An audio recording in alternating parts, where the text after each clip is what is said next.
سر سب کہتے ہیں کہ ریئل اسٹیٹ کی مارکیٹ ڈاؤن ہے تو یہ کب بوم کرے گی؟ دیکھیں، سب سے پہلی چیز تو یہ ہے جی کہ مارکیٹ ڈاؤن کیوں ہے، وجہ کیا ہے، یہ بڑی امپورٹنٹ بات ہے۔ آخر کیا وجہ ہے کہ مارکیٹ ڈاؤن ہو جاتی ہے پھر اپ ہو جاتی ہے؟ دیکھیں، پہلی چیز تو یہ ہے کہ مارکیٹ ڈاؤن ہوتی ہے کچھ پروجیکٹ کے لیے، سب کے لیے نہیں ہوتی۔ آپ دیکھیں اس وقت مارکیٹ ڈاؤن ہے اور آپ دیکھ لیں فیصل ٹاؤن فیز 2 کا کام بڑی پیک پہ جا رہا ہے، بڑی تیزی سے جا رہا ہے، بہترین سیل ہو رہی ہے اور ٹارگیٹڈ کام ہو رہا ہے بہترین آپ کے سامنے، اور اسی ٹائم بہت ساری جگہوں پہ کام نہیں ہو رہا۔ سب سے بڑا جو المی ہے وہ یہ ہے جی کہ سوسائٹیز کی جو آنرز ہوتے ہیں، جو بڑی بڑی ہاؤسنگ سوسائٹیز بناتے ہیں، وہ جو انیشلی ایک بڑی ٹیم ان کے ساتھ ٹچ ہوتی ہے ریئل اسٹیٹ سیکٹر کی، اور پھر جو انیشلی انوویشنز اور جو چیزیں دکھائی جاتی ہیں اوورسیز کو،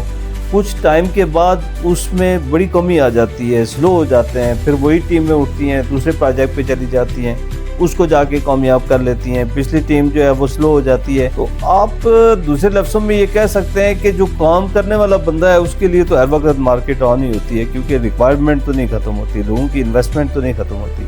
ہاں، یہ ضرور ہے کہ وہ ایک بوم کا ٹائم ہوتا ہے، ہر پروجیکٹ کا اپنا ایک سٹارٹ کا بوم ہوتا ہے۔ لیٹس سی کہ جس طرح آپ کہہ سکتے ہیں کہ کل جب آپ کا پارک ویو سٹی کا فیز 2 جب اسلام آباد میں یا راولپنڈی کے اندر جب آئے گا تو آپ دیکھیے گا اس کا ایک بڑا بوم ہوگا، کیونکہ ان کے پاس ایک اچھی ٹیم ہے، کام کرنے والے انرجیٹک لوگ موجود ہیں، اور پھر بے شمار لوگ ایسے بھی ہیں جو سوسائٹیز کے ساتھ ساتھ اپنے ذاتی پروجیکٹ کر رہے ہیں، تو ان کی بھی پرائورٹیز دیکھی جاتی ہیں کہ وہ کئی دفعہ اپنا موڈ آف پہ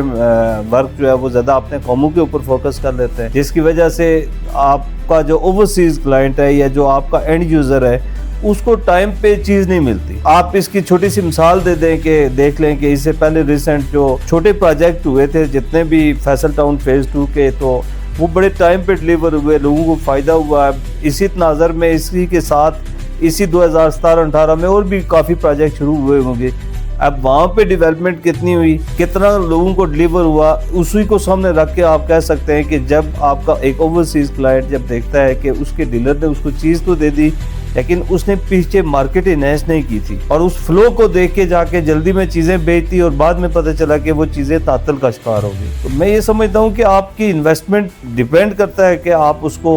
صحیح ٹائم پہ صحیح جگہ پہ لگائیں تو آپ کو کبھی بھی نقصان نہیں ہوگا۔ مارکیٹ ٹھیک ہے ان لوگوں کے لیے